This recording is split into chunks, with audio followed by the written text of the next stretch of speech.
Mas vamos lá, chega de enrolação. Vamos resumir esta obra do Daniel. À medida que eu for resumindo o livro, eu vou fazer observações e comentários sobre os tópicos e detalhes que podem ser cobrados na prova. Então, fique atento.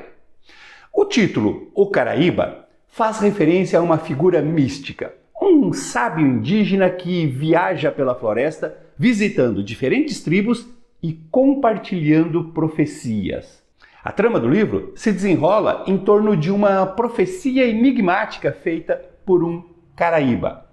Essa profecia antecipa a chegada dos colonizadores europeus e as devastações que isso traria para os povos indígenas do Brasil. Veja a profecia. Coisa ruim vai acontecer em breve. Serão tempos difíceis. Fantasmas dos antepassados chegarão nessa terra e tornarão nossos povos escravos de sua ganância. Eles não terão piedade, nem dos velhos, nem das crianças.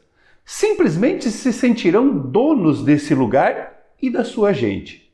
Por isso, não lutarão com arcos e flechas e não terão código de guerra. Serão homens duros e não seguirão a tradição. Não é difícil concluir que os fantasmas dos antepassados que se sentirão donos desse lugar são os colonizadores portugueses, certo? Lembre-se do subtítulo do livro. Olha aqui, ó. Uma história do pré-Brasil. Ou seja, uma história que acontece quando o Brasil ainda não existia. Era apenas uma terra que não tinha um nome em língua portuguesa e era habitada pelos povos nativos. Todas as histórias e ações das personagens da obra estão intimamente relacionadas a esta profecia do Caraíba e também as tensões crescentes que permeiam a espera pela chegada dos colonizadores. A narrativa em si é bastante simples e se desenvolve em uma cronologia linear, ou seja, as ações vão se somando em uma tensão crescente até o seu desfecho final. Existem basicamente 3 grupos de personagens que estão divididos em 3 tribos. 2 da nação Tupinambá e uma da nação Tupiniquim. Os Tupinambás e os Tupiniquins eram inimigos. A história começa apresentando o par amoroso e protagonista, o Perna Solta e a Maraí. Perna Solta era o mensageiro da tribo, ou seja, cabia a ele levar e trocar mensagens entre as diferentes tribos indígenas. Ele nascera com as pernas mais finas que os demais membros da tribo. Isso o incapacitava para as artes da guerra, mas em compensação, essas pernas finas lhe davam muita agilidade e velocidade. Por isso, ele foi escolhido para mensageiro. O par amoroso do sem perna é a Maraí. Maraí era uma forma como os índios se referiam àqueles que tinham sido roubados durante batalhas de outras tribos inimigas. Geralmente eram mulheres e crianças que eram sequestradas e trazidas para servirem aos seus captores. Maraí era da tribo Tupiniquim e foi trazida ainda criança para a tribo Tupinambá, onde conheceu o Perna Solta.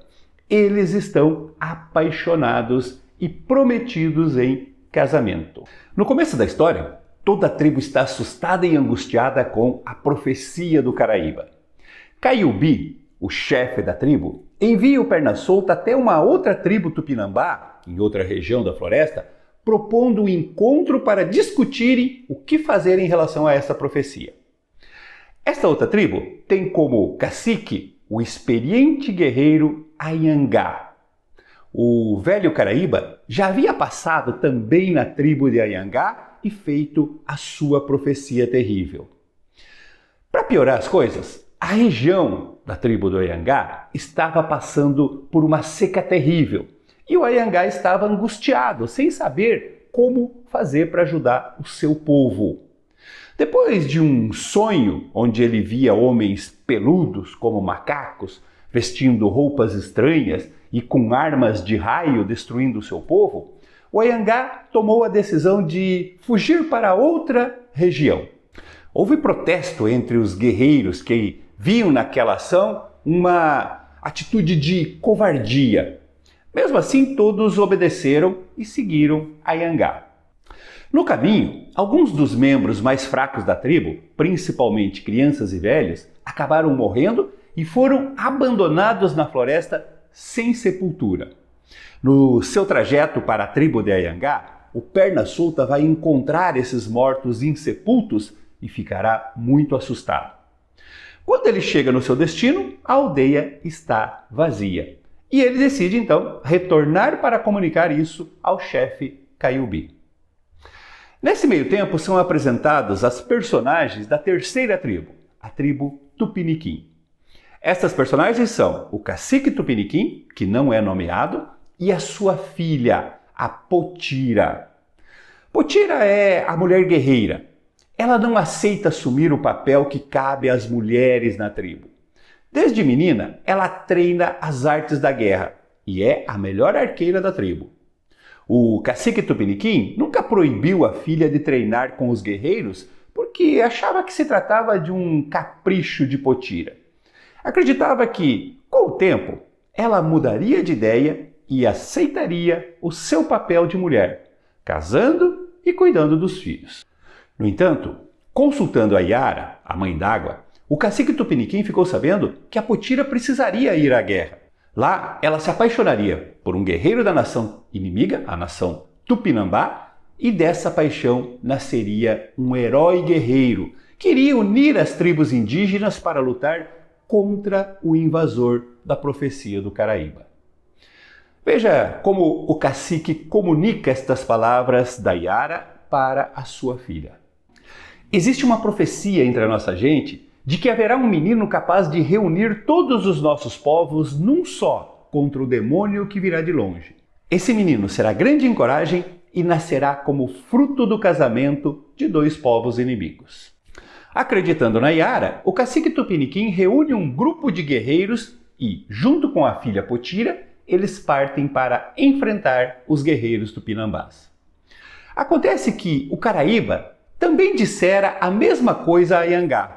Dissera que o filho de Anhangá, o guerreiro Periatã, iria se casar com uma mulher de uma tribo inimiga, e dessa união nasceria um guerreiro que salvaria os povos indígenas dos invasores estrangeiros. Anhangá sabia da presença de Maraí na tribo de Perna Solta. Sabia que ela fora trazida da tribo inimiga Tupiniquim. Anhangá não quer guerra com a tribo amiga. Então, ele junta seus melhores guerreiros e, durante a noite, rouba a prometida de Perna Solta para casá-la com seu filho. Quando o Perna Solta volta para sua tribo, já é tarde.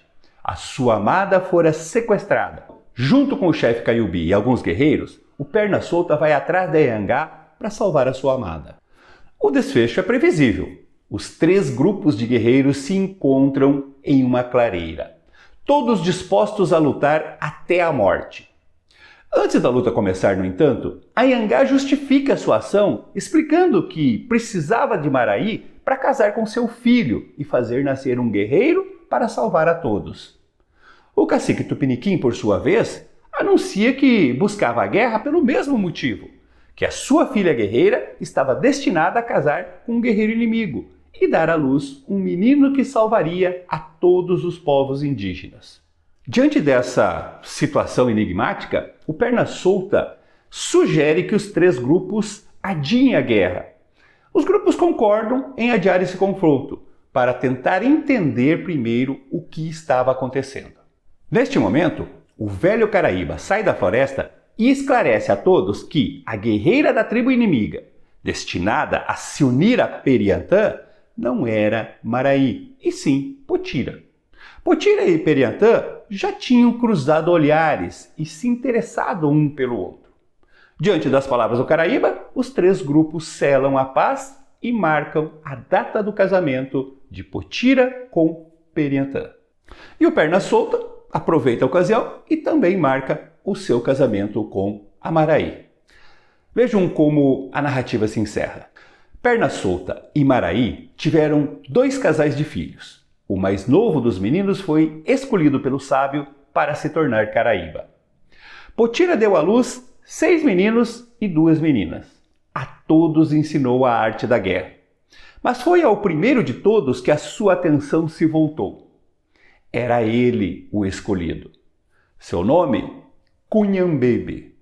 Um dia, Cunhambebe estava pelas margens do Paranã, coletando conchas, quando lhe chamou a atenção um cisco branco que surfava sobre as águas salgadas.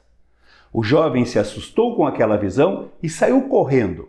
A sua gritaria chamou a atenção de todas as pessoas da aldeia, que se reuniram para ouvir o que o escolhido tinha para dizer. Sem fôlego devido à sua forte correria, o garoto respirou fundo e anunciou: "Os fantasmas estão chegando. Os fantasmas estão chegando."